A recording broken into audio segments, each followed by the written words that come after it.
শশাঙ্ক, তোমার সেই ৪৪ রানের ইনিংসটা কিন্তু অসাধারণ ছিল। শেষ ওভারে তুমি যে ৪টা পাস মারলে সেটা আমাদের জয় কিন্তু নিশ্চিত করেছিল। ধন্যবাদ শার্দুল ভাই, কিন্তু কৃতিত্ব দিতে হবে শ্রেয়াস ভাইকে। উনি আমাকে বলেছিলেন, আমার সেঞ্চুরির কথা চিন্তা করো না, তুমি তোমার খেলাটা খেলে যাও। আরে দল জিতলেই তো সবচেয়ে বড় আনন্দ। ব্যক্তিগত মাইল ফলক পরে তো আসবেই। আজকের ম্যাচে হয়নি তো কি হয়েছে, পরের ম্যাচে হবে।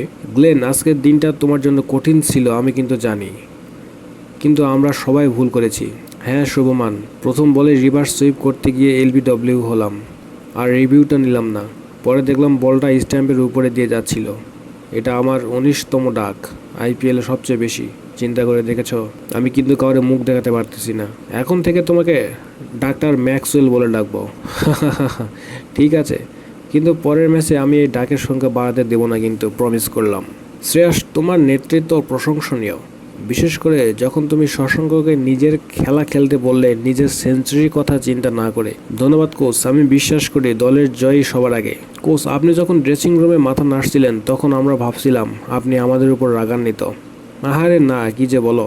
আমি শুধু গ্লেনের রিভিউ না নেওয়ার সিদ্ধান্তে অবাক হয়েছিলাম। শুভমান, তোমার বড় রানের ইনিংসটা অসাধারণ ছিল, কিন্তু আমরা বোলিংয়ে কিছু জায়গায় ভুল করেছিলাম। হ্যাঁ কোচ, বিশেষ করে শেষ ওভারে এত রান দেওয়া আমাদের জন্য ক্ষতিকর ছিল।